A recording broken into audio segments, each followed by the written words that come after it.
Hello, this is Jenny from Designs with Paper. Thank you so much for stopping by my channel. I have a card making video for you today, and I will be using some new Concord and 9th products that I purchased. The stamp set I am using today is the Triple Step Autumn Leaf Stamp Set. It has a layering image and a word art image, as well as a number of really nicely designed sentiments.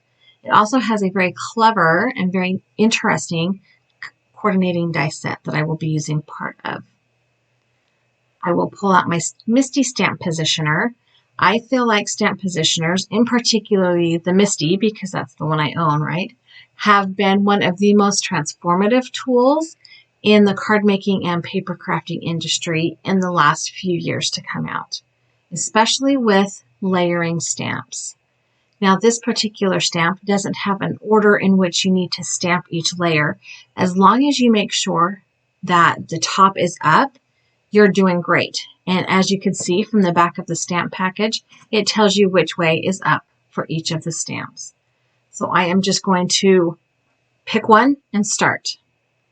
I will be using some Hero Arts inks that I got in one of their monthly kits a number of kits ago, like we're talking years ago probably, but they are the perfect fall colors.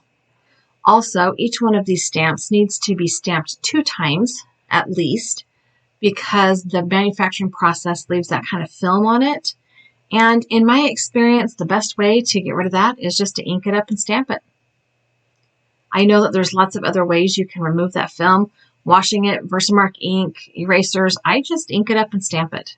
And you can see the first stamping is not good. But thanks to the Misty stamp positioner, I can stamp it again and it will be perfectly aligned as long as I make sure that that paper is tucked down into that bottom left-hand corner nice and tight. I also like to use this microfiber cloth. It helps me put the same amount of pressure over the whole stamp, and it allows my hand to just slide right over the Misty lid. In the wintertime, I use my long sleeve, but in the spring and summer when I don't wear long sleeves, I just grab my rag. Now I pulled out that second stamp, and I am just going to layer it on. The only thing you have to do is make sure that the stamps don't overlap each other, and it turns out perfect. There really is not a difficulty in these layering stamps. They were some of the easiest, sorry if I could speak English today, some of the easiest layering stamps I have used, and they make a beautiful outcome. The second layer I have stamped in kind of a burgundy, which is a nice fall color as well, and I will also be stamping that stamp twice. I will not show you that because it's not necessary. You understand what I mean now. And the third layer I will stamp in kind of a rusty orange color. And it makes this really nice graphic leaf. You know, it's a leaf full of leaves and acorns. It's a very pretty stamped image. I love how it turned out. One thing this stamp set does include is a separate stamp for the stem. Now, I forgot to take that into account when I was laying my first layer on. So you will see when I place the die down, I don't have the stem stamped. There we go. I will just be using this outline die today. It is a stitched outline die. Let's try that again. Stitched outline die.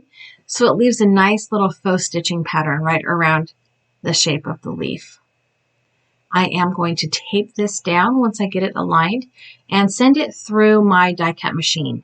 I use the Spellbinders Platinum die cut machine, and I love it. It is like the workhorse in my craft room. Sorry, my phone was buzzing. I need to remember to turn that off when I'm doing voiceovers. And through the magic of video editing, you can see the outcome. Isn't it pretty? So now to make the card, I decided I wanted to add some texture to my next layer, and we'll use this embossing folder that looks a little bit like a loosely woven burlap, kind of. And I am using this rust-colored cardstock. I will cut the paper down to 4 1/4 by 5 1/2, quarter sheet of piece of cardstock. and put that in the stamp positioner, or sorry, put that in the embossing folder and run that through my machine as well. Now, the old school embossing folders weren't quite as big as the new ones are, and you will see that there's a little bit of an edge around this that does not have that texture, and I decided I did not like that. So I will be trimming this panel down, and it comes out to about 4 by 5 1/4 inches. So, you know, kind of the normal, for me, first layer of a card anyway. But I love this texture. I felt like it went really well with that leaf stamp. It's very outdoorsy, very autumnal. Is that how you say that word? Autumn? I don't know. It fits the autumn theme I'm going for here. Let's just go with that. My card base will be this piece of olive green cardstock, and it is 4 1/4 inches wide by 11 inches tall, and it is scored in the half at 5 1/2 to make a top folding portrait card. I am not sure how this became the kind of card I make most of the time, but it is. I guess I just like bucking the tradition of a side fold card. I don't know. Maybe I'm crazy like that. I don't know. I am going to add the embossed paper. I lost that word embossed. It just left my mind completely. To the card base and add the leaf to the top of that. I decided that since I had not stamped the stem, I would add some of this rose gold thread. But this particular thread, it's for embroidery, and so it comes apart easily. And in the end, I end up taking it off because it just frayed and I didn't like it. That's all. I didn't like it. I am going to use some tape runner to put the panel on the front of my card. I feel like words are very difficult today. I apologize. It's allergy season, and the allergy meds that clear my nose make my brain a little slow on the uptick. Anyway, I have adhered that card panel down, and I'm going to adhere the leaf with some foam tape for a little bit more dimension. This is my 3M foam tape that I purchased from Amazon that when I buy it is as big as my head. It's huge. And I have a few pieces of foam tape already cut off and kind of stuck to the side of that roll, and I will use those, add a couple more, and cut my hand. Like, yeah, cut my hand. I've been using scissors since I was 5, and I cut my hand. I don't know. Anyway, we are going to go ahead and adhere the leaf to the front of this card, and then I will figure out which sentiment I want to use from the stamp set and start figuring out sentiment and sentiment placement.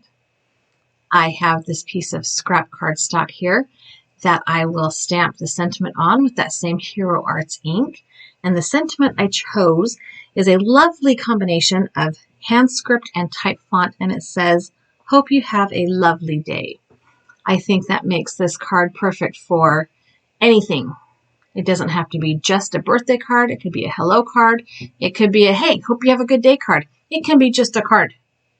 No pressure. The card can be just a card. I am going to pull out my Fiskars trimmer to trim this down. I have a love-hate relationship with this Fiskars trimmer. I love that I can see exactly where I'm cutting because of the wire. I hate that I have to buy blades so often. I do have a guillotine trimmer for cutting a lot of things at one time, but for me, the guillotine trimmer does not work for detailed cuts, little tiny cuts. I just do not have that talent. And so the debate begins as to where I'm going to place the sentiment. And my initial thought was to just put a little tape runner down behind it and put it up there in the top right-hand corner. But it covers up the words too much. I'm okay if they're covered a little bit, but when you can't tell what the word is, that's a little too much. And I didn't love it. So I went ahead and pulled that off the card very gently and added it to a piece of that olive green paper for a little bit of a border and backing around that stamped image so that it kind of stands out off of the card front and off of the leaf just a little bit.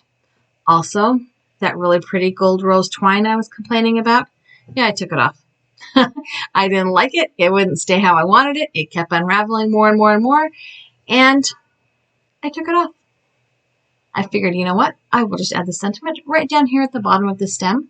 I am going to put a row of tape runner on it, as well as 2 little squares of foam tape on each end, so that as it centers over the stem of that leaf, which is also popped up on foam tape, we don't get the speed bump look with our sentiment. Great thing about foam tape is it makes all planes level, right?